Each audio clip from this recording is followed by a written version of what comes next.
दोस्तों अगर आप कुंग फू फाइट्स और मार्शल आर्ट देखने के शौकीन हैं तो आपने कभी ना कभी ब्रूस ली का नाम तो जरूर ही सुना होगा। मार्शल आर्ट के सरताज कहे जाने वाले ब्रूस ली एक ऐसे फाइटर थे जिनका पंच लगने से करीब 1 इंच पहले ही आदमी ढेर हो जाता था। लेकिन दोस्तों क्या आपने कभी ये सोचा कि अगर कभी ब्रूस ली और किसी शाओलिन मोंक की फाइट हुई होगी तो उसमें कौन जीता होगा? जी हाँ दोस्तों, ये बात हम यूं ही नहीं कह रहे हैं बल्कि साल 1964 में एक बार ऐसा हो चुका है जब famous martial artist Bruce Lee और Shaolin monk Wong Jack Man के बीच फाइट हुई थी और इस फाइट को लेकर द बर्थ ऑफ ड्रैगन नाम की एक मूवी भी बनाई जा चुकी है। लेकिन आज भी बहुत से लोगों के जहन में ये सवाल बना रहता है कि आखिर इन दोनों प्लेयर्स के बीच हुई इस फाइट में जीत किसकी हुई थी। कुछ लोगों का मानना है कि इस फाइट को वोंग जैक मैन ने जीता था और कुछ लोगों का मानना है कि इस फाइट को कोई भी नहीं जीत पाया था। लेकिन उस दिन हकीकत में क्या हुआ था? अगर आप भी जानना चाहते हैं कुंग फू के इतिहास की सबसे बड़ी फाइट का असली सच तो बने रहे हमारे साथ वीडियो के अंत तक। दोस्तों सबसे पहले ये जान लेते हैं कि आखिर ये दोनों कुंग फू प्लेयर्स थे कौन। आपको बता दें कि ब्रूस ली का जन्म 27 नवंबर साल 1940 को सैन फ्रांसिस्को में हुआ था,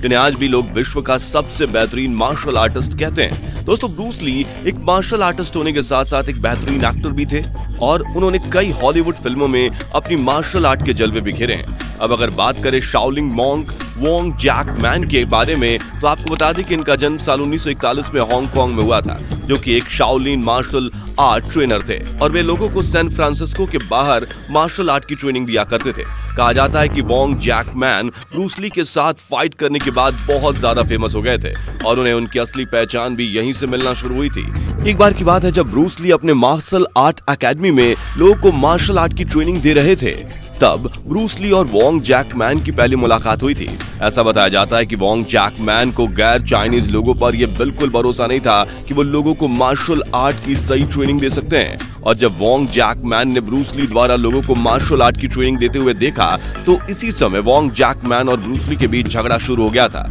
उसके बाद साल 1964 के दौरान दोनों की सहमति से ब्रूस ली के स्टूडियो ऑकलैंड कैलिफोर्निया में उनके बीच मैच तय किया गया और इस मैच में ये शर्त रखी गई कि अगर वोंग जैक मैन इस फाइट को जीत जाते हैं तो ब्रूस ली हमेशा के लिए अपनी एकेडमी में लोगों को मार्शल आर्ट सिखाना बंद कर देंगे और अगर ब्रूस ली इस फाइट को जीत जाते हैं तो वो अपनी मार्शल आर्ट एकेडमी में किसी को भी मार्शल आर्ट की ट्रेनिंग अपने मन मुताबिक दे सकते हैं। दोस्तों जिस समय इन दोनों फाइटर्स के बीच कुंग फू फाइट लड़ी गई थी उस समय ब्रूस ली की उम्र 24 साल और वोंग जैक मैन की उम्र 23 साल थी। आपको बता दें कि martial artist Wong Jack Man को मार्शल आर्ट की 3 कलाएं आती थी जिनके नाम ताई ची, नॉर्दर्न शाओलिन, जिंग इक्वोन है। दोस्तों साल 1964 में होने वाली मार्शल आर्ट के इतिहास की सबसे बड़ी फाइट को केवल 4 लोगों ने देखा था जिनके नाम Linda Lee, Cadwell, William चियोंग, James ईम ली और डेविड चीन थे। दोस्तों आपको बता दें कि इनमें से लिंडा ली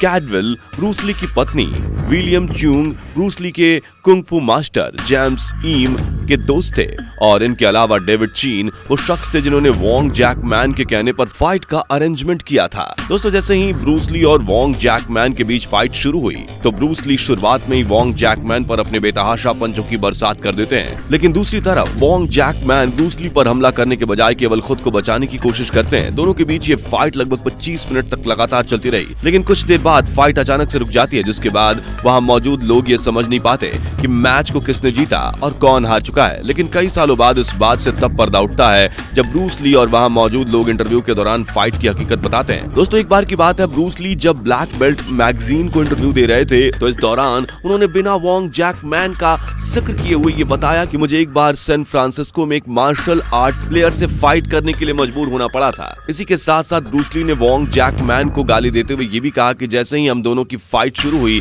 तो कुछ देर बाद ही उसने फाइट से दूर भागना शुरू कर दिया था, लेकिन उसके बावजूद भी मैंने उसे मारना जारी रखा और मैं लगातार उसके सर, कंधे और छाती पर पंच मारता रहा। हालांकि उसे लगातार मारने से मेरे हाथ की हड्डियां भी सूज गई थी, लेकिन उसी वक्त मुझे इस बात का एहसास हुआ कि एक शाओलिन प्लेयर को मार्शल आर्ट में हराना कितना मुश्किल होता है। इसके अलावा दोस्तों ब्रूस ली की पत्नी लिंडा ली कैडवेल ने ब्रूस ली के मरने के बाद साल 1975 में Bruce Lee the man only I knew नाम की एक किताब लिखी थी। इसमें उन्होंने इस फाइट के बारे में ये बताया था कि जैसे ही दोनों प्लेयर्स के बीच फाइट शुरू होती है तो Wong Jack Man Bruce Lee पर कुछ खास तरह से हमला नहीं करते, लेकिन दूसरी तरफ ब्रूस ली शुरुआत में ही वोंग जैकमैन को धूल चटाने लगते हैं और 1 मिनट के बाद ही वोंग जैकमैन घबराकर इस फाइट को रोकने की कोशिश करते हैं। हालांकि जब ब्रूस ली का दोस्त विलियम चियोंग ये सब देख रहा होता है तो वो ब्रूस ली को ये सलाह देता है कि वो लगातार वोंग जैकमैन पर पंचों की बारिश करता रहे। दोस्तों, जब वोंग जैकमैन को कुछ भी समझ में नहीं आता तो वो इस फाइट को छोड़कर भागने की कोशिश करने लगते हैं, लेकिन ब्रूस ली बार बार वोंग जैकमैन को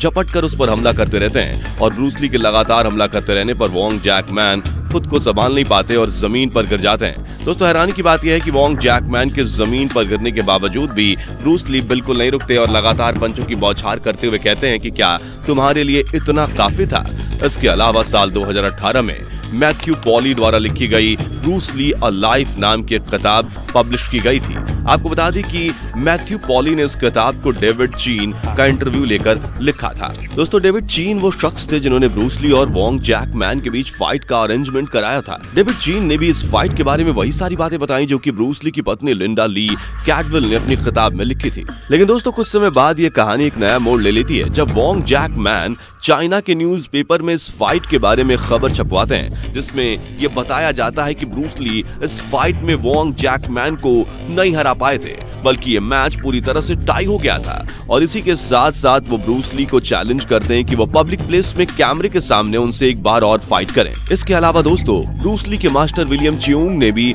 इस फाइट के बारे में ये बताया था कि वोंग जैकमैन और ब्रूस ली के बीच लड़ी गई ये फाइट लगभग 25 मिनट तक चलती रही थी, लेकिन उसके बाद ये फाइट बिना किसी रिजल्ट के ही बंद कर दी गई थी। और इस बात को लेकर वोंग जैकमैन काफी ज्यादा परेशान थे और किसी भी हाल में ये मानने को तैयार नहीं थे कि ब्रूस ली उन्हें हरा सकते हैं। जिसके बाद उन्होंने ब्रूस ली को एक बार फिर खुला चैलेंज किया था, लेकिन ब्रूस ली ने उनके इस चैलेंज का कोई भी जवाब देना जरूरी नहीं समझा और वो खुद ही अपनी मार्शल आर्ट अकेडमी बंद करके कहीं और चले गए। इसके अलावा साल 2016 में भी नॉर्मन बोरिन द्वारा लिखी गई एक किताब पब्लिश की गई थी जिसका नाम the king dragon the world of Bruce Lee था। दोस्तों, इस किताब में वोंग जैक के बारे में ये बताया गया है कि इस फाइट के शुरू होने से पहले वोंग जैकमैन ने ब्रूस ली से फाइट के रूल्स पूछे थे, लेकिन जब ब्रूस ली की तरफ से वोंग जैकमैन को कोई भी जवाब नहीं मिला तो वोंग जैकमैन ने खुद से ये वादा किया था कि वो ब्रूस ली पर कोई भी जानलेवा हमला नहीं करेंगे। और दोस्तों, ये तो जाहिर सी बात है कि वोंग जैकमैन एक ऐसे प्लेयर थे